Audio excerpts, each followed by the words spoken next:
individu dengan talenta yang luar biasa dan juga semangat juang yang luar biasa untuk mewujudkan mimpi mereka dan menjadi pahlawan di bidang mereka masing-masing. Nah, kita akan berbincang, kemudian mereka akan membagikan insight yang kami harapkan insight dari mereka ini akan memberikan masukan kepada kita terkait dengan makna apa arti perjuangan dan bagaimana kita bisa memaksimalkan potensi kita sebagai seorang manusia.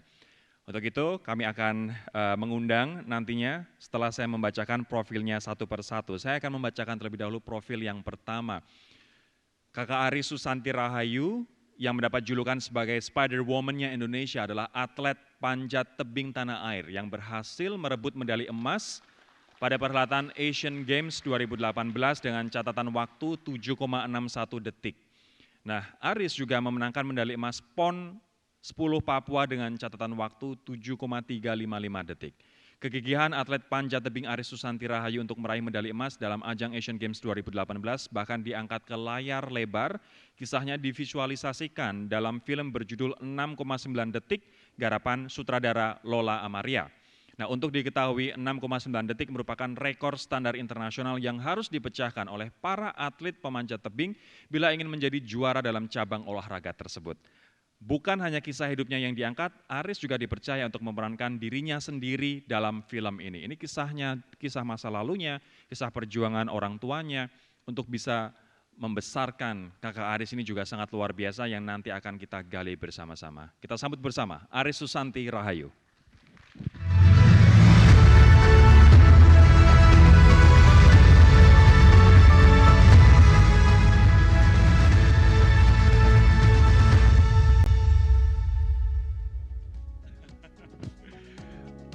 Tadi kirain keluarnya manjat ya Pak dari belakang situ ya. Ternyata tidak. Roboh nanti panggungnya Pak. Baik, yang kedua adalah Iren Karisma Sukandar. Tentu nama ini sudah tidak asing lagi di telinga kita, utamanya apabila Anda penggila olahraga catur. Nah, Iren Sukandar adalah pecatur perempuan Indonesia yang memiliki gelar Women Grandmaster atau WGM dari Federasi Catur Dunia. Dia meraih gelar WGM dari FIGHT sudah sejak lama pada tahun 2008 dan tepatnya ketika Iren masih duduk di bangku SMP. Mungkin kita bisa flashback kita SMP ngapain, beliau sudah jadi Grandmaster di cabang catur. Sejak Desember 2008 dia menjadi orang Indonesia pertama yang meraih gelar Women Grandmaster dan seperti diketahui WGM atau Women Grandmaster adalah gelar tertinggi di kategori wanita. Kemudian pada tahun 2014 dia kembali meraih gelar dari FIGHT, FIDE, yakni International Master. Dia merupakan jebolan sekolah catur Utut Adianto, Bekasi di tahun 1999. Kita undang ke atas panggung International Master, Iren Karisma Sukandar.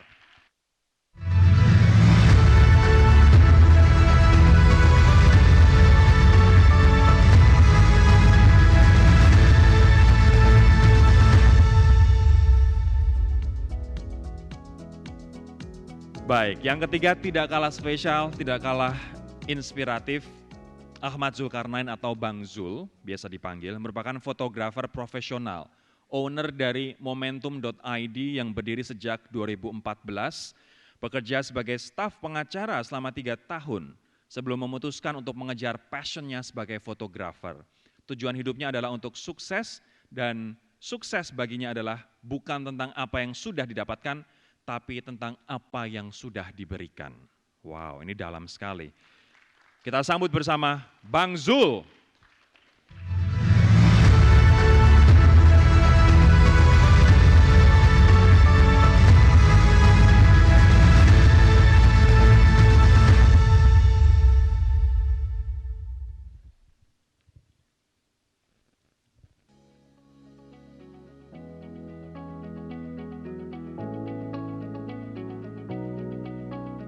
Siap. Terima kasih teman-teman sudah hadir di IHCS 2021. Ini privilege buat kami, privilege buat saya pribadi untuk bisa menjadi moderator di sesi yang inspiratif ini. Dari 3 tamu kita, Bapak Ibu, nanti yang akan melakukan pemaparan adalah Bang Zul, akan menyampaikan foto dan juga video yang luar biasa keren. Tapi saya akan mulai terlebih dahulu mungkin dari Kakak Aris. Jadi tadi tim saya membantu saya untuk riset Kak Aris dan menemukan bahwa sebelum terkenal sebagai atlet nasional cabur panjat tebing, bahkan peraih medali emas di Asian Games 2018, ternyata Anda juga punya kisah masa lalu yang cukup pilu, perjuangan yang luar biasa. Sampai bahkan Ibu bekerja sebagai pekerja migran di Arab Saudi, dan Anda pun tinggal di kampung yang tandus, kering, dan juga panas. Bisa nggak diceritain masa lalu Anda seperti apa, Kak Aris?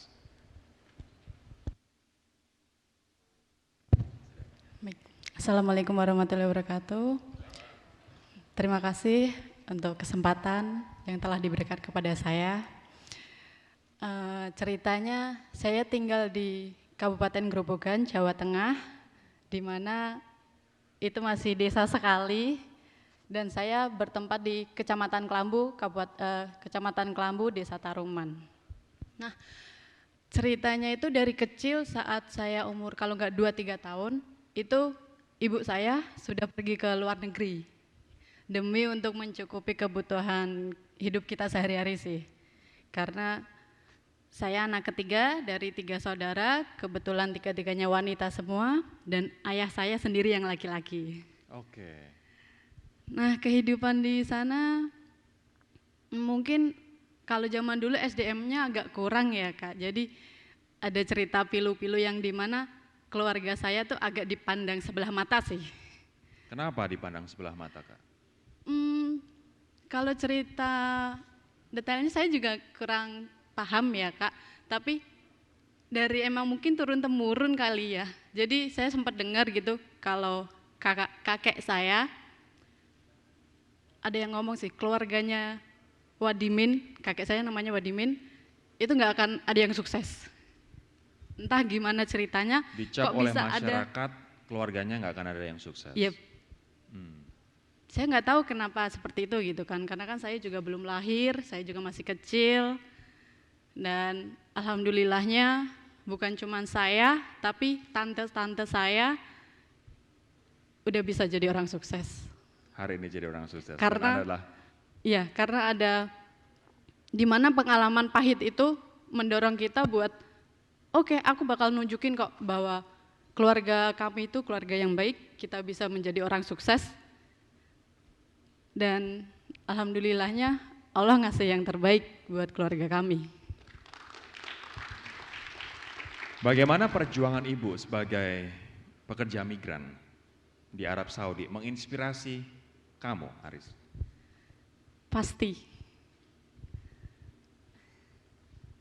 Aduh, kalau saya keinget ibu tuh.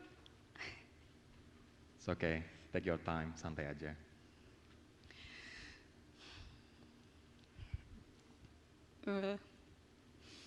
Karena pengorbanan ibu itu luar biasa. Oke, saya akan membiarkan kamu untuk melepaskan emosi terlebih dahulu. Saya bisa bayangkan perjuangan ibu yang luar biasa, dan untuk itulah kamu bisa tumbuh sebagai seorang juara dan juga orang yang begitu tough. Mungkin kita bisa berikan tisu dulu. Boleh dong aplaus yang meriah untuk Mbak Aris. Mungkin saya akan ke Mbak Iren terlebih dahulu. Mbak Iren, ini sejak usia 7 tahun, awalnya cuma iseng-iseng karena melihat kakaknya terjun ke dunia catur duluan. Sampai Anda meraih gelar International Master. Boleh nggak diceritain itu tiernya seperti apa sih? Women Grandmaster, International Master? Ya, terima kasih pertanyaannya. Sebelumnya selamat pagi, selamat siang kepada Bapak-Bapak Ibu semuanya. Ini juga saya sangat bangga sekali bisa share satu panggung dengan Mbak Aris dan juga Bang Zul. Ini saya sangat berbangga hati bisa duduk dengan beliau, dan Mbak Aris belum menyelesaikan sebenarnya ceritanya, tapi saya pengen tahu nih sampai akhirnya bagaimana. Ya, untuk pertanyaannya sendiri, untuk tiar ya, gelar. Nah, di gelar di catur itu kebetulan ada 2, yaitu gelar nasional dan gelar internasional. Untuk gelar nasional, dari paling bawah itu ada namanya Master Percasi. Karena kalau bulu tangkis ada PBSI, kalau sepak bola ada PSSI, kalau catur adalah Percasi. Nah, ini adalah Master Percasi, Persatuan Catur Seluruh Indonesia. Itu yang paling bawah, Mas. Lalu setelah itu tingkat di atas Percasi masih dalam gelar nasional adalah Master Nasional. Nah, setelah 2 gelar itu kita masuk ke gelar internasional. yang diakui oleh FIDE, bukan fight, maaf. Ide. FIDE, ya, Federation, karena itu berasal dari bahasa Latin, Oke. Federation Internationale des Eches, seperti itu. Jadi yang paling awal di gelar internasional itu adalah kandidat master. Oke. Ya, lalu setelah itu baru FIDE Master, lalu setelah itu International Master, dan yang paling tinggi adalah Grandmaster. Dan kebetulan di catur itu ada pembagian antara putra dan putri. Jadi kalau di umur 16 tahun saya mendapatkan Grandmaster wanita, putri, itu adalah gelar tertinggi, maka dari itu saya langsung loncat bermain di putra. Makanya di tahun 2014 saya mendapatkan gelar International Master, itu adalah gelar di putra. Wow. Dan itu satu tingkat di bawah Grandmaster Putra yang sekarang ini sedang saya coba untuk raih. Jadi ada beberapa requirement untuk mendapatkan gelar tersebut. Salah satunya adalah mengumpulkan norma, dan kebetulan dalam 3 norma yang harus dikumpulkan saya sudah mendapatkan 1. Jadi dan setelah itu ada requirement di rating, saya membutuhkan kurang lebih sekitar 90 poin untuk mendapatkan itu semua. Jadi Mbak Iren, sayangannya sekarang adalah para laki-laki yang ada di puncak karir mereka sebagai pecatur dunia. Betul ya, karena ini adalah salah satu doktrinasi dari orang tua saya untuk men-challenge diri sendiri, di mana umur 16 tahun saya sudah mendapatkan gelar tertinggi di putri, dan untuk challenge selanjutnya adalah pastinya untuk berkiprah di dunia putra. Oh wow, boleh dong kita juga kasih plus yang meriah untuk Iren. Sebelum saya ke Bang Zul, mohon bersabar Bang Zul, saya akan balik lagi ke Kakak Aris, Mbak Aris. Jadi perjuangan Ibu ke luar negeri, bekerja berapa tahun itu Mbak Aris di Arab Saudi, Mbak? Jadi kalau untuk ibunya saya itu 2 tahun sekali pulang. Jadi 2 tahun di luar negeri, 3 tahun di rumah, 2 tahun di luar negeri, 3 tahun di rumah, seperti itu sampai saya lulus SMA. Oke, itu tahun berapa itu? Saya lulus 2013. Dan kita tahu bahwa di dulu mungkin perlindungan untuk tenaga migran belum sekomprehensif dan sebagus sekarang. Betul. Ya. Ibu pernah seperti itu. Ibu pernah seperti itu. Di saat saya kelas 1 SMA kalau nggak salah. Ibu saya sempat tidak digaji, akhirnya ibu saya kabur sampai ya 2 tahun juga itu di tempat apa ya namanya ya Kak. Pokoknya ada asrama gitu buat yang pada kabur, sampai nunggu kiriman uang dari Indonesia biar ibu saya bisa pulang itu 1 tahun lebih. Menanti 1 tahun lebih terkatung-katung di, ada satu bawah jembatan apa saya lupa di Arab Saudi, di Mekah kalau tidak salah, itu tempat para mereka yang kabur dari majikannya untuk nunggu dipulangkan ke tanah air ya. Mungkin sih. Apa kemudian yang menginspirasi dari begitu banyak terpaan ujian hidup yang dialami Ibu, apa yang kemudian menginspirasi Mbak untuk bisa seperti sekarang? Kegigihan, kesabaran ibu. Itu yang membuat saya, oke, ibu saya kuat, saya juga harus kuat dong. Gitu. Oke. Saya pengen kemudian berjalan ke masa di mana Mbak find yourself, menemukan diri Anda, ternyata Anda suka memanjat tebing. Itu katanya hobinya manjat pohon dulu Mbak. Betul. Asal jangan pohonnya tetangga ya, saya khawatir ini. Betul sekali, dari kecil memang suka manjat-manjat. Kayaknya sih memang keturunan dari ibu ya Kak. Jadi waktu ibu masih muda sebelum menikah itu katanya suka disuruh tetangga buat manjatin pohon sukun. Jadi pohonnya nanti dijual ke pasar gitu. Nah kayaknya menurun di saya. Memetik buah sukun. Iya. Itu sukun digoreng emang enak sih ya, makanan Jawa itu. Betul. Di bumbu garam sama merica ada juga enak banget. Oke, saya sekarang akan ke Bang Zul. Bang Zul, tadi saya sempat surprise, mungkin saya tidak sendiri. Bapak Ibu juga melihat bahwa mungkin Bang Zul akan dibantu oleh teman-teman panitia dalam naik panggung. Tapi ternyata Bang Zul memilih untuk berjalan sendiri, berjuang sendiri dan menunjukkan bahwa ya inilah saya gitu. Boleh nggak Bang, ada satu mungkin kalimat atau kata pembuka, mungkin Abang bisa ceritakan siapa sebenarnya diri Abang dan apa yang ingin Abang bagikan dengan kondisi fisik Abang seperti ini kepada Bapak Ibu peserta? Ya, Assalamualaikum warahmatullahi wabarakatuh. terima kasih untuk waktu dan kesempatannya. Pada intinya dari pertanyaan itu tadi, jawabannya hanya satu, dan ada salah satu orang yang memotivasi saya sebenarnya hingga saya bisa survive, kemudian saya bisa show up, dan saya bisa melupakan kekurangan atau keterbatasan yang melekat di diri saya gitu. Yang pertama adalah sama dengan Mbak Aris, yang yaitu ibu gitu, dimana beliau selalu berkata, dan sebelum beliau meninggal beliau berkata, "Nak, jujur dari hati ibu, ibu mau berkata bahwa kamu tidak bisa bekerja seperti orang pada umumnya, kamu tidak bisa mencangkul, kamu tidak bisa ngapa-ngapain, dan kekuatan kamu hanyalah satu, modal kamu hanyalah satu." Apa itu, Bu? Modalmu adalah otak untuk kamu bisa berpikir. Itu modal utamamu. Maka kemudian sebenarnya yang terjadi di sekarang di diri saya sebenarnya bukanlah keterbatasan gitu. Jadi kondisi fisik saya ini bukan satu kekurangan, kondisi saya bukan satu keterbatasan sebenarnya, tapi kondisi saya adalah satu anugerah, satu kelebihan, satu energi positif yang memang harus saya share kepada semua orang. Luar biasa. Bukan disability, tapi possibility. Yap. Baik. Sebelum kita mengenal lebih jauh soal Bang Zul ini, yuk kita saksikan video soal beliau berikut ini.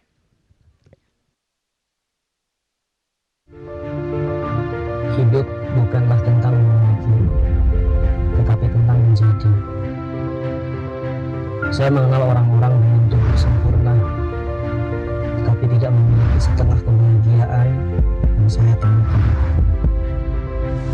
Jika seorang pria tanpa lengan dan kaki sedang bermimpi besar, kenapa Anda tidak bermimpi besar juga? Dan jika Anda tidak bisa mendapatkan keajaiban, jadilah keajaiban itu sendiri.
Born to be Spark. Bukan disabilitas, tapi ini adalah anugerah. Bisa flipping tadi pakai skateboard. Ya, Dan betul. ternyata adalah fotografer handal. Boleh ceritain nggak karir fotografinya seperti apa? Awalnya saya bukan siapa-siapa ya Mas gitu. Jadi saya hanya tukang foto KTP, Bu, sebelum ada KTP elektronik. Jadi saya kerja di salah satu warnet, warung internet, di mana di situ ada jasa fotografi. Kita menyediakan jasa wedding, pre-wedding, dan termasuk pas foto. Dan di situ saya bukan hanya sekedar motret, tapi di situ saya jaga warnet, saya belajar tentang jaringan, dan saya jadi teknisi komputer juga. Jadi saya tukang reparasi PC sebenarnya gitu. Dan kemudian mengenal fotografi dari foto KTP, dan sampai akhirnya saya memutuskan untuk memiliki kamera sendiri dengan cara kredit. Sampai kemudian saya mendapatkan kesempatan untuk bersekolah dan diberikan beasiswa di Darwis Triadi School of Photography di Senayan, Jakarta. Wow, ini tadi foto di mana di video ini? Kalau video tadi itu di Turki, Istanbul. Dan kita berkolaborasi bersama 19 negara untuk mengadakan pameran bersama di Istanbul. Luar biasa. Saya akan kembali ke Kak Iren sekarang. Kak Iren, ternyata darah catur itu tidak didapatkan dari ayah ya? Ayah ternyata tenis meja sukanya. Betul, ya. Gimana tuh caranya ayah yang suka tenis meja, Kak Iren seneng banget catur yang catur. Sebelum saya nonton The Queens of Gambit di Netflix, saya mikirnya adalah itu male dominated dan pasti banyak yang setuju di antara saya bahwa catur adalah male dominated field gitu. Bagaimana meyakinkan ayah bahwa Anda nggak ingin di tenis meja tapi Anda ingin di catur? Bahkan sempat bolos sekolah pula. Ya, mungkin satu hal yang bisa digarisbawahi sebelum saya bercerita lebih lanjut adalah mungkin dalam hal ini peran orang tua, baik itu untuk Mbak Aris, baik itu untuk Bang Zul dan untuk saya sendiri ini sangat dominan sekali dalam penentuan karir, dalam penentuan bidang yang ingin kami tekuni ya. Jadi dalam hal ini, dalam hal catur, kalau tadi Masnya bilang bagaimana saya meyakinkan orang tua saya supaya saya ingin boleh bermain catur. Ini malah kebalik, justru orang tua yang meyakinkan saya bahwa you can do it. Kalaupun kalaupun saya adalah perempuan, saya bisa melakukan ini gitu. Walaupun ya memang catur apalagi di masa di mana saya tumbuh, itu kan sangat didominasi oleh pria. Ya. Kalau sekarang mungkin dalam dekade belakangan ini banyak pecatur-pecatur wanita yang bertumbuh ya dan dalam segi kuantitas itu sudah cukup banyak sekali dibandingkan dulu. Di zaman saya masih kecil, masih belajar, masih mengikuti turnamen-turnamen lokal itu saya harus bertanding dengan bapak-bapak.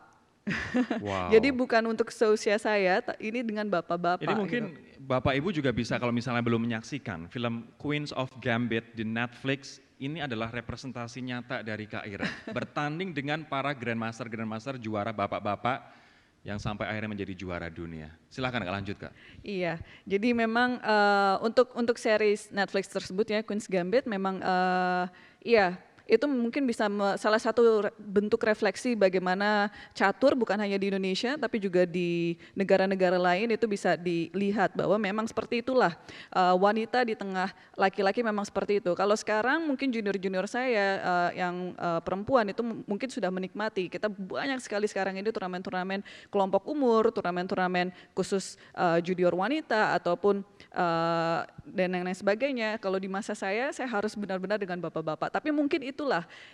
Kalau mungkin satu hal lagi yang saya bisa connect antara cerita Mbak Aris dengan cerita Bang Zul adalah kita memang harus kuat karena itu bukan pilihan.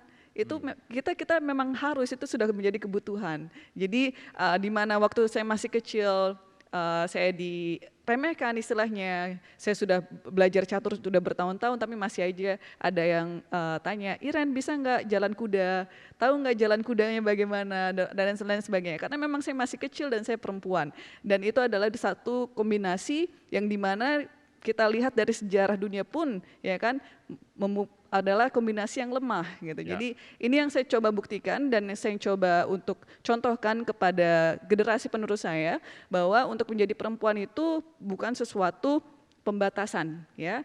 Jadi perempuan itu justru suatu keunggulan bahwa kita diremehkan tapi bisa mempunyai power yang dahsyat yang bisa men-surprise banyak orang gitu. Baik.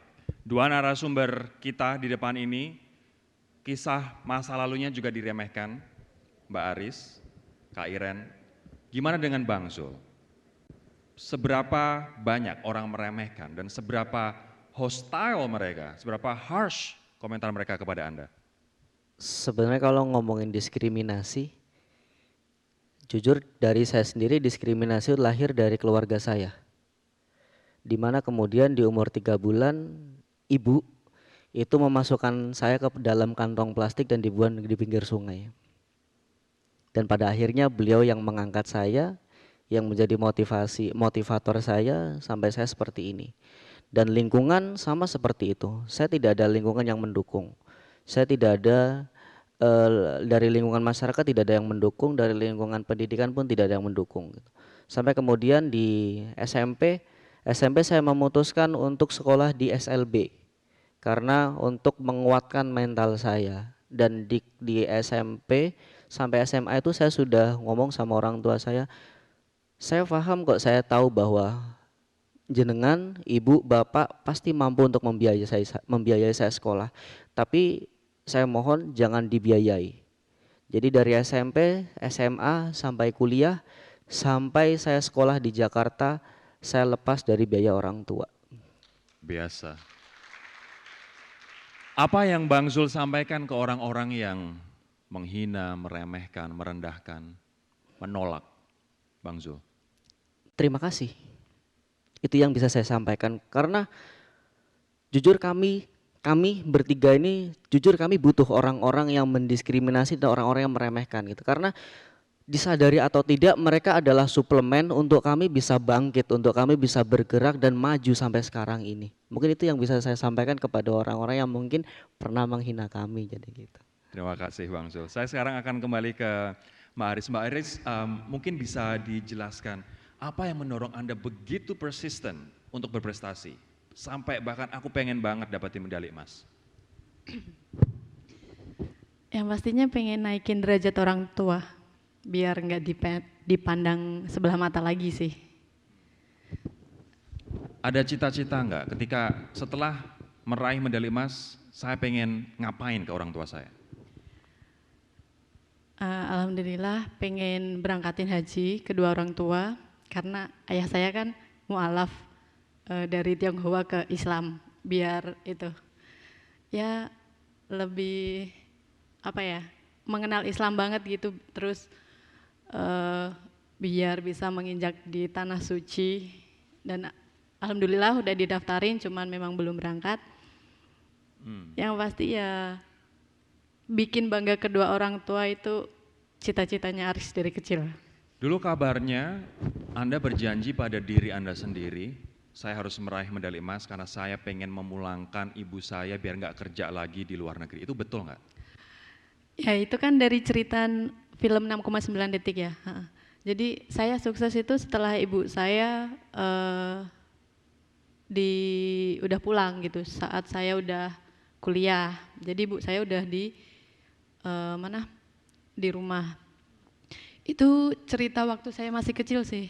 Jadi waktu sekolah gitu, saya SMP kan dapat beasiswa. Saya bilang, ayah, sekolahku kan udah nggak bayar, ibu suruh pulang aja. Jadi itu cerita waktu kecil. Kalau cerita aslinya sih seperti itu. Jadi berharap banget ibu itu selalu menemani Aris di setiap hari. Dan sekarang ibu sudah menemani Aris ya? Alhamdulillah. Wow. Terima kasih sudah berbagi Mbak Aris. Lantas pola latihannya kayak gimana? Menjadi peraih medali emas untuk Asian Games seluruh Asia gitu tahun 2018. Porsi latihannya, persistensinya kayak gimana Mbak? Yang pastinya mungkin saya ingin mengucapkan terima kasih sekali kepada pelatih saya, mantan pelatih mungkin ya. Waktu Asian Games namanya Bang Hendra Basir. Karena beliau saya bisa berada di titik kemarin Asian Games, dan juga mungkin tidak bisa saya sebutkan satu persatu orang-orang di balik layar kesuksesan saya gitu. Yang pasti saya mengucapkan terima kasih. Kalau porsi latihan dari pelatih saya Bang Hendra ini super buat saya, mengalahkan tentara sih. Mengalahkan tentara. Sehari itu latihan berapa jam memang? Kita sempat pernah kita 4 sesi dalam satu hari. Cuman satu sesi berapa jam itu? tergantung. Jadi ada dari subuh jam 5 sampai jam 6 itu paling cuma latihan kayak agility. Nanti jam 8 sampai jam 11 kita latihan manjat. Kemudian jam 2 sampai jam 3 kita nge-gym. Malamnya jam 7 sampai jam 8 kita nge-gym. Wow, Itu setiap hari seperti itu. Ini sebelum Asian Games? Ya, betul. Kecuali hari Minggu kita off dan hari Rabu. Selain itu tiap hari kita latihan terus. Menurut kamu apa yang membuat kamu dapat medali emas di Asian Games? Saingannya pasti luar biasa. Belum lagi dari negara-negara pecahan Rusia, belum dari China, Jepang, atau bahkan mungkin Thailand. Apa yang membuat kamu menang waktu itu? Nggak mau kalah. Jadi Aris ini tipikal dari kecil nggak mau kalah. Sama kedua kakak pun juga nggak mau kalah, jadi pengennya jadi pemenang terus gitu. Nah mungkin ada dorongan juga dari pelatih yang ngasih menu latihan yang begitu super berat.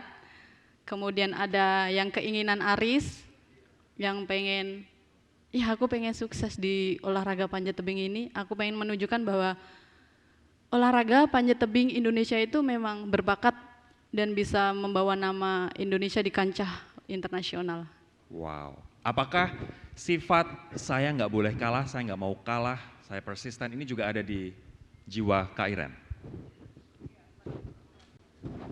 Tes. Iya, pastinya karena mungkin Mbak Aris juga tadi katanya kakaknya ya, berkompetisi sejak kecil juga kan dalam hal apa saja, dan kebetulan saya juga punya kakak laki-laki 2 tahun di atas saya yang dari beberapa hal itu memang kita akan terus berkompetisi gitu, dan kebetulan juga beliau juga seorang pecatur tapi sekarang sudah pensiun, dan kita sebenarnya berasal dari keluarga atlet yang apa ya, yang memang dari kecil kita dipupuk untuk kita latihan, kita turnamen, kita bertanding, tapi juga sportivitas. Jadi setelah itu semua kita harus memisahkan hubungan kita di atas papan istilahnya, ya kan, sebagai pecatur versus pecatur, tapi hubungan di luar papan ya kakak adik gitu. Jadi walaupun kita kompetitif tapi itu semua masih bisa kita bedakan. Porsi latihannya kalau Kak Aris tadi hampir lebih parah daripada tentara, kalau Kak Iren seperti apa?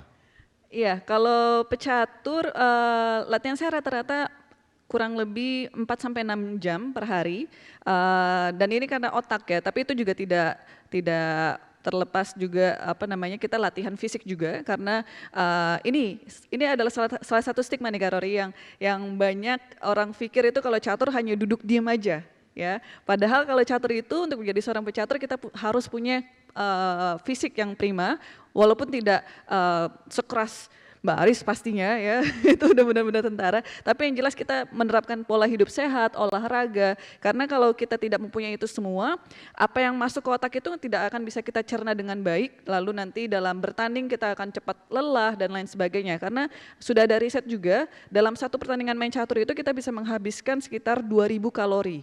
Dan ini kita dalam bermain pun, saya pernah satu game itu bisa menghabiskan sekitar 7,5 jam, satu game.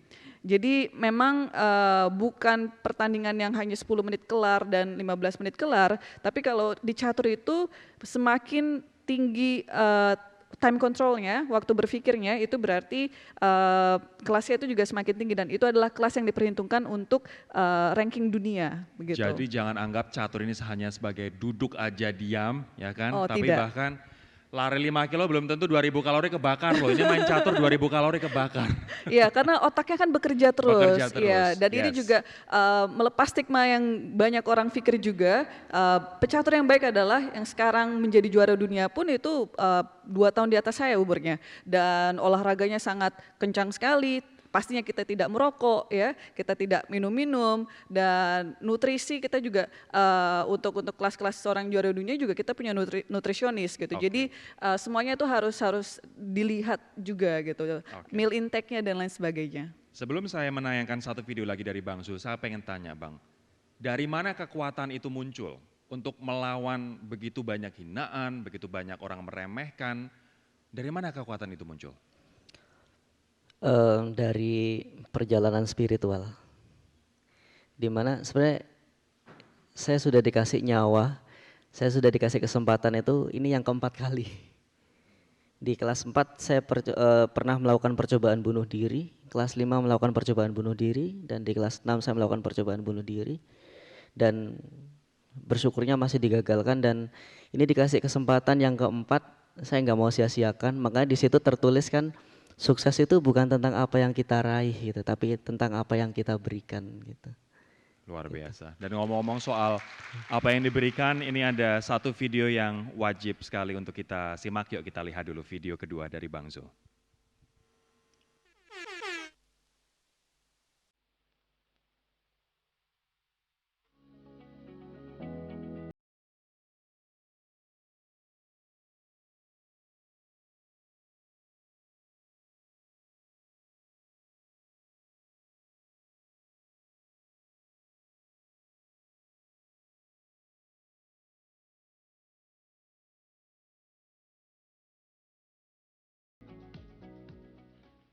Ini adalah hasil foto dari Bang Zul, dan boleh diceritain nggak foto ini beserta modelnya, apa kisah di balik ini Bang?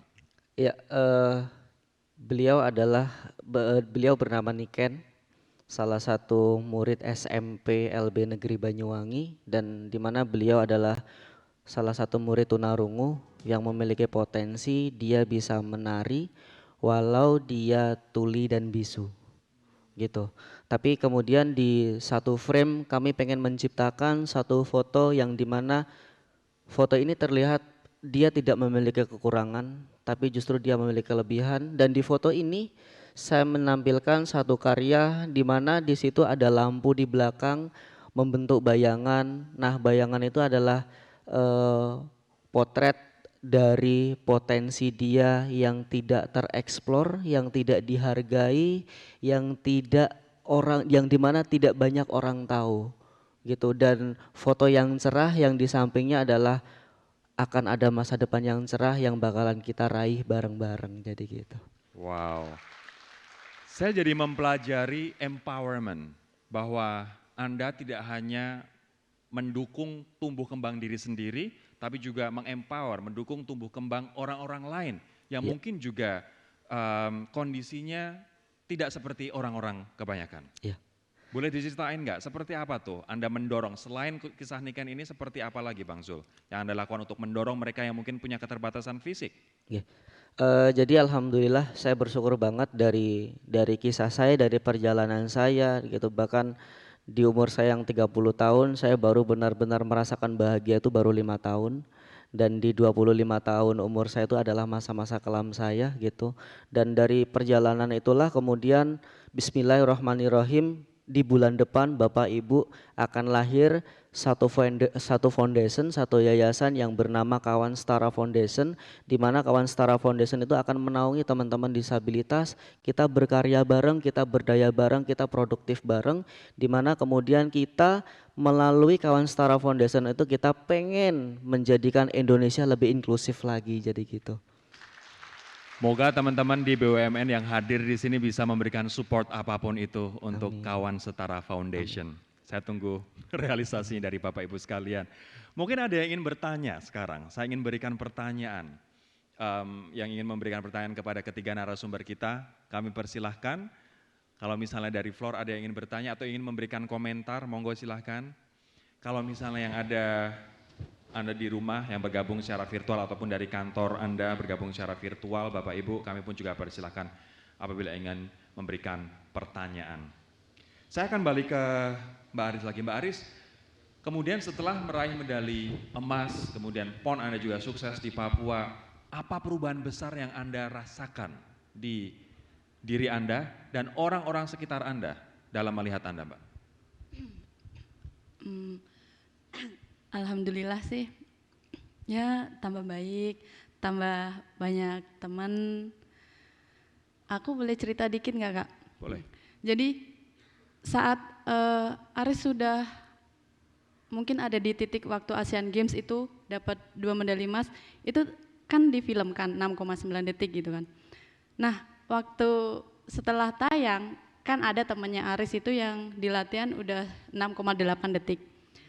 Waktu ada kompetisi itu temannya Aris dengar bahwa wah nanti kalau bila dapat 6,8 dibikinin film lagi dong. Jadi meskipun kita sukses pun pasti ada aja yang mengejudge kita gitu kan, kayak mungkin ya negatif lah pokoknya. Ada yang nggak suka dengan kita gitu. Dan saya cuman bilang ya Allah pasti semua ada balasannya kok. Dan alhamdulillah setelah film 6,9 detik di tahun 2019 Aris bisa pecah rekor 6,9 detik dan cewek pertama yang bisa tembus di bawah 7 detik. Wow. Wow. Saya cuman bisa bilang terima kasih ya Allah, baik banget sama Aris. Tapi ternyata penderitaan dan juga mungkin orang-orang yang meremehkan, menganggap sebelah mata, ini adalah sumber kekuatan Ya, buat Anda bertiga.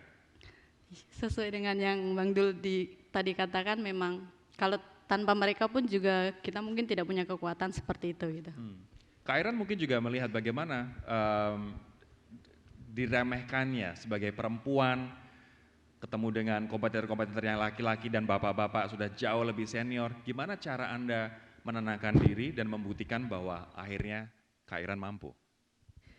Iya, memang butuh fokus ya, dan fokus untuk diri sendiri. Jadi yang lagi-lagi saya tumbuh besar dengan apa namanya doktrinasi orang tua, bagaimana supaya bisa behave dan termotivasi akan dunia yang memang sebenarnya tidak terlalu familiar untuk saya sendiri. Jadi ya bunga itu akan bermekaran sendiri, mereka nggak akan apa namanya melihat bunga lain, oh kok mekarnya mereka begini, mereka mekarnya begini. Saya rasa saya hanya fokus untuk diri saya sendiri, ya kan. Bagaimana tadi yang Bang Zul bilang bahwa sukses adalah bagaimana kita memberikan, bukan apa yang kita dapat. Dan dalam prestasi, dalam pencapaian yang saya punya ini, lagi-lagi akan selalu saya tekankan bahwa ini adalah untuk generasi para pecatur yang akan datang, terutama perempuan. Karena banyak hal, semenjak saya mendapatkan gelar Grandmaster di tahun 2008, banyak hal yang perlu saya luruskan, ya, persepsi media, persepsi orang-orang tentang catur dan dunia catur. Apakah menjanjikan, apakah kalau saya punya anak saya taruh di catur akan mendapatkan kesejahteraan dan lain sebagainya. Ini bisa masuk ke dalam hal yang lebih luas lagi, contohnya kalau misalkan olahraga Indonesia, apakah menjanjikan juga? Nah ini diskusi yang lain ya kan. Nah banyak hal-hal seperti itu yang perlu diluruskan, terutama tentang perempuan itu sendiri. Apakah dalam finansial, apakah dalam edukasi, ya kan, dan dalam sisi feminismenya sendiri, apakah catur ini bisa mendukung atau tidak. Nah, daripada saya apa namanya ngomong yang berbual-bual, lebih baik saya buktikan sendiri. Dan di tahun 2015 sebenarnya saya sudah mendapatkan banyak beasiswa sebelumnya, tapi baru di tahun 2015 saya menerima beasiswa S2 saya di Amerika. Ini karena catur saya. Jadi di sini saya terima kasih. Di sini saya di satu sisi ingin membuktikan ke diri sendiri bahwa sebagai atlet, ya, pendidikan edukasi itu juga cukup penting, dan di sisi lain saya ingin menunjukkan bahwa apa yang saya practice what you preach for, ya. Jadi apa yang saya ucapkan itu juga saya akan lakukan sendiri, begitu. Jadi bagi para orang tua yang ingin menaruh anaknya di dunia catur, jadi kalau mereka mempunyai pertanyaan yang serupa sudah saya jawab dengan apa yang saya lakukan, ya. Dari segi finansial otomatis sangat menjanjikan sekali kalau kita memang benar-benar ingin berusaha, ingin menjadi yang terbaik, gitu. Oke. Saya akan beralih ke, terima kasih Kak Iren, saya akan beralih ke Bang Zulus. Jadi sekarang sebagai fotografer, siapa aja kliennya dan seperti apa karir fotografi yang Bang Zul tekuni saat ini Bang?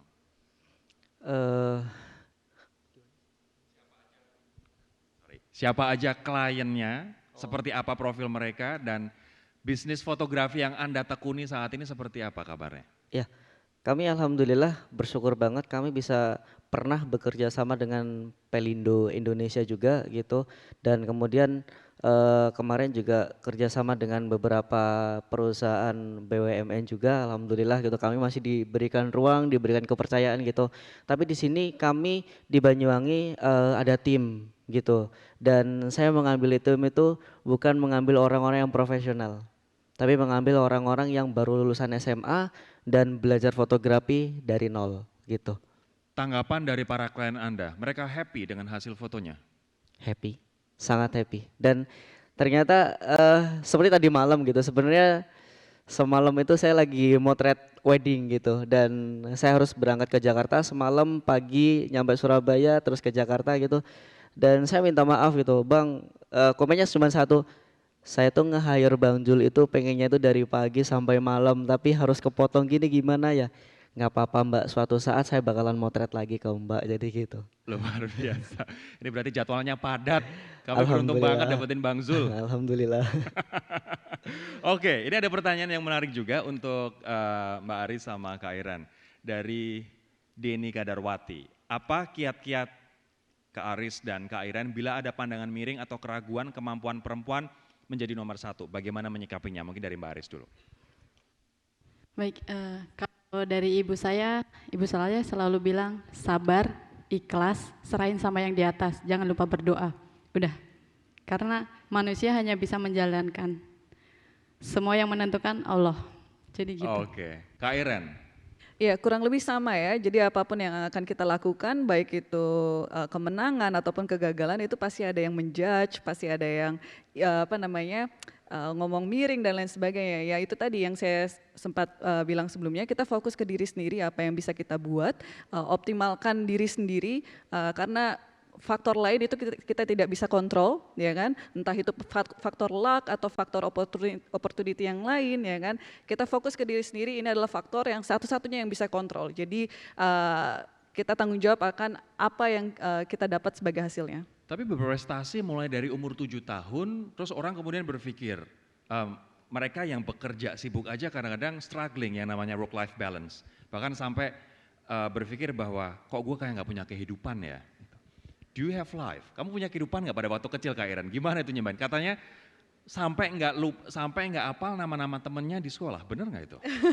Iya, saya praktis nggak punya kehidupan untuk have fun seperti itu, karena memang untuk menjadi seorang Grandmaster itu butuh komitmen. Di umur 11 tahun papa saya tanya, waktu itu saya menjadi atlet termuda di kontingen SEA Games tahun 2003. Jadi di situ papa saya tanya, apakah kamu mau menjadi pelajar layaknya teman-teman kamu, lulus SD, lulus SMP, SMA, kuliah, kerja dan lain sebagainya, which is fine, atau kamu ingin menjadi pecatur, tapi kamu harus serius, ada konsekuensinya, yaitu harus fokus, harus latihan, harus turnamen, dan otomatis waktu untuk main tidak ada. Dan tapi itu akan membuat kamu saya dulu sangat ingin keluar negeri bolak-balik gitu, dan saya ingin melihat salju waktu itu. Jadi saya dengan pemikiran anak 11 tahun yang sangat simple, oke Pak, saya ingin menjadi pecatur karena itu akan mewujudkan mimpi saya. Dan kebetulan sekarang di umur 29 tahun saya sudah lebih ke 60 negara dan ini semua berkat catur. Luar biasa. Sekarang ada pertanyaan juga dari, tidak ada namanya, tapi untuk Bang Zul. Bagaimana cara Bang Zul bertahan di tengah kondisi lingkungan yang tidak suportif di sekitarnya? Mungkin ini tadi sudah dijawab tapi nggak apa-apa, mohon ditegaskan lagi.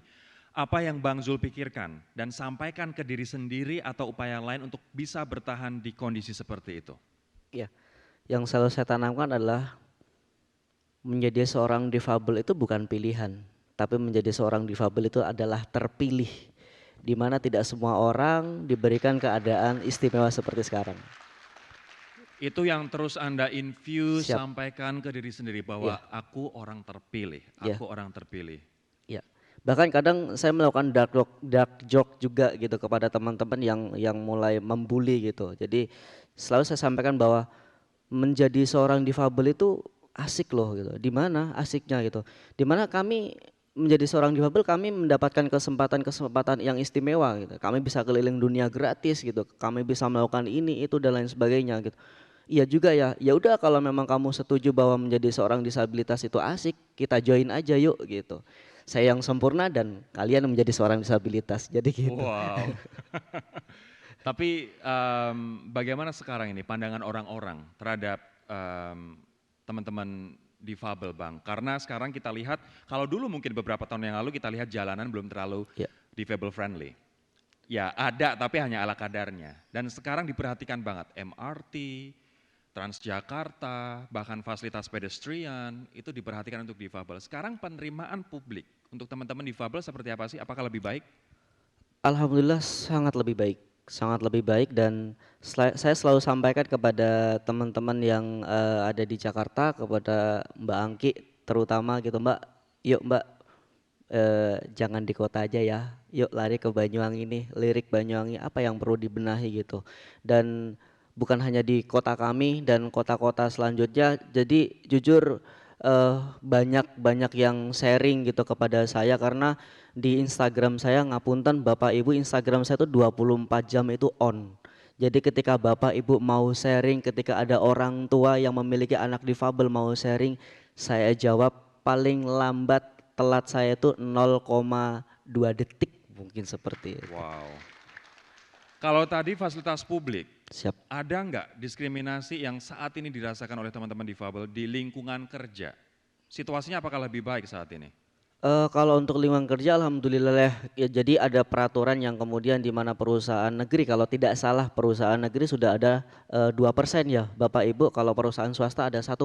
Kuota. Ya kuotanya gitu, tapi kemudian alangkah baiknya ini menjadi tugas bareng-bareng, bukan hanya dari pemerintah pusat, bukan hanya dari BUMN, tapi ini juga tugas kami gitu, mengedukasi para difabel yang ingin masuk ke dalam sekian kuota itu gitu. Bagaimana kemudian apa sih syarat-syaratnya, skillnya apa yang dibutuhkan, bukan hanya kemudian kita bisa menuntut perusahaan atau pemerintah, tapi kita harus sadar diri di mana sih letak kualitas kita, jadi kayak gitu. Wow, luar biasa. Terima kasih. Sebelum kita sampai di akhir sesi ini dan sebelum saya memberikan kesempatan kepada teman-teman untuk memberikan seperti kesimpulan atau pesan-pesan, ada satu video lagi yang saya ingin Bapak Ibu saksikan. Ini video penampilan dari Mbak Aris. Yuk kita lihat bersama-sama dulu. Aris Sanseverhail on the left, Yiling Song on the right. They've both been within 500ths of a second of the world record today. Oh, she got away well, but then Song stumbled almost immediately. What can Aris Sanseverhail do? She's going absolutely full tilt. She's breaking the world record. Aris Sanseverhail, the first woman under 7 seconds in the history of the sport. 6.995. She's done it. She must have looked to the right, realised the race was won, but she didn't slow down at all. She went absolutely full tilt, bottom to top. She looks up at the clock in disbelief at what she's just achieved. Aris Sanseverhail, World Cup winner, world record holder, first woman under 7 seconds. Take a bow. Dari The Guardian, mungkin Mbak Aris bisa jelaskan, itu tadi 6,995 detik adalah momen pecah rekor dan apa yang terjadi di situ, Mbak? Ya, mungkin sedikit cerita. Itu tuh posisi saya sedang cedera. Tangan saya cedera karena overuse latihan di tebing. Dan saya cuman bilang, ya Allah, saya mau menampilkan yang terbaik, apapun hasilnya saya serahkan sama Allah. Dan pelatih saya bilang, udah ini event terakhir di tahun 2019, kalau memang harus dihancurin cederanya ini tangannya, hancurin aja habis itu kita perbaiki. Dan alhamdulillah Tuhan ngasih yang terbaik buat Indonesia. Dan untungnya nggak hancur ya. Yang dipeluk siapa tadi? Itu namanya Song Yiling, dia dari China, kemudian di tahun 2018 dia pemegang rekor 7,10 detik. Dia pemegang rekor sebelumnya, Ya. yang Anda kalahkan dengan 6,995 detik itu tadi. Luar biasa. Dan kita bisa melihat sportivitas di sana, nggak ada istilahnya saingan-saingan, ya setelah bertanding menjadi teman lagi, akrab lagi. Betul sekali. Oke. Terakhir, dari teman-teman semua, mungkin saya akan mulai dari Kak Iren dulu. Kak Iren, apa yang ingin Kak Iren sampaikan sebagai pesan-pesan buat tidak hanya generasi muda, tapi mereka yang ada di posisi pemimpin, terkait dengan perjalanan karir yang begitu panjang dan pengalaman pahit manis Kak Iren untuk mereka. Silakan Kak. Iya, saya rasa satu hal ya yang saya pegang teguh dari dulu dan sampai sekarang adalah masalah proporsionalitas. Jadi banyak yang jadi proporsional akan diri sendiri, proporsional akan orang lain, baik itu dan dalam hal ini kita bisa melihat diri kita lebih objektif, introspeksinya lebih baik itu kita sebagai pemimpin maupun kita sebagai istilahnya anak buah. Jadi kita bisa melihat kedudukan kita masing-masing dan apa yang bisa kita lakukan agar bisa mempunyai sinergi atau kinerja yang lebih baik dalam satu tim. Jadi kenapa saya bilang proporsionalitas? Karena dalam proporsionalitas ini akan lebih baik daripada masalah keadilan. Ya, jadi misalkan nggak mungkin lah anak 5 tahun dengan anak 10 tahun diberi pelajaran yang sama, ya kan? Sama, bukan berarti adil, ya kan? Nah itu ya mungkin salah satu hal yang saya bawa dari kecil. Jadi di mana saya mendapatkan istilahnya usia tertentu, di nalar tertentu saya akan meningkatkan cara berlatih saya, contohnya seperti itu, di mana kita dapat outcome atau income yang tertentu itu akan terus selalu di-adjust, akan selalu saya adaptasi sesuai dengan kemampuan saya sendiri. Jadi mungkin begitu Kak Rory. Baik, sekarang saya akan ke Mbak Aris. Apa pesan-pesan untuk Bapak Ibu peserta dan juga generasi muda? Saya selalu memegang kata-kata ini. Tidak ada yang tidak mungkin asalkan kita mau berusaha keras, kita pasti bisa meraih impian kita apapun itu, entah melalui prestasi olahraga, akademik, ataupun kesenian. Apapun Terima kasih. bidangnya, yang penting jangan pernah menyerah ya.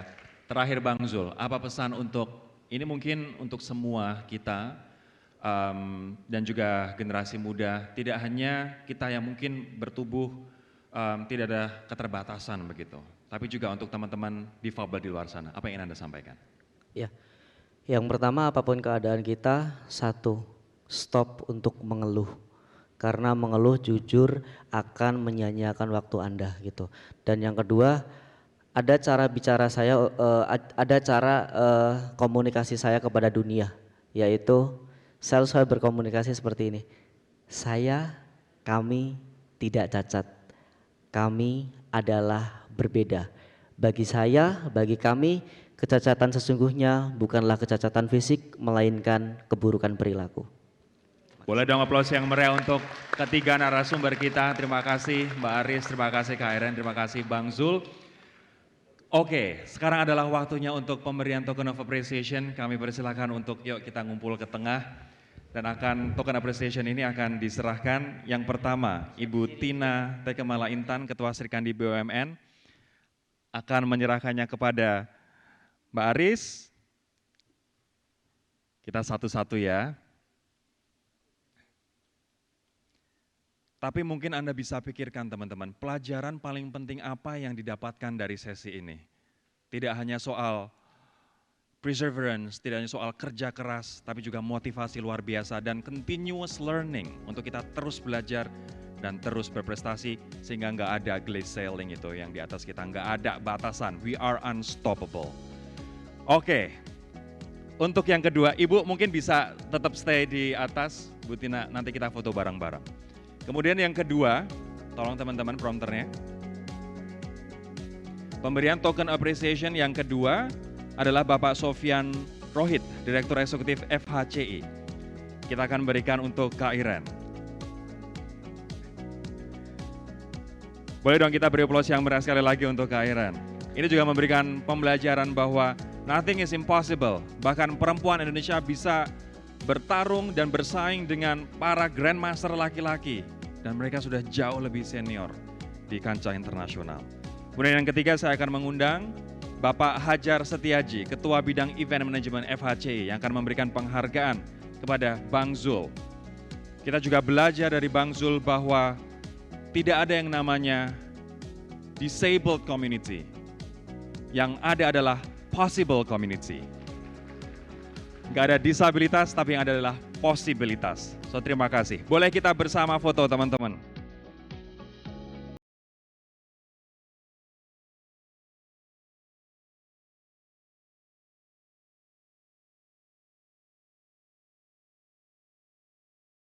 Oke, kita hitung mundur. 3, 2, 1.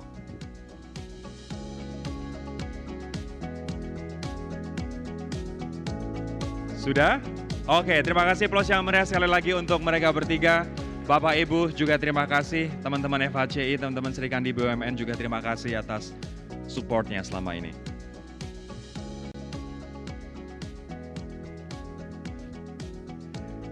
Bu Tina, Pak Sofyan, dan juga Pak Hajar. Terima kasih sekali atas dukungannya dan juga supportnya. Teman-teman, terima kasih sekali lagi. Aplaus dong sekali lagi yang meriah Bapak Ibu untuk mereka bertiga.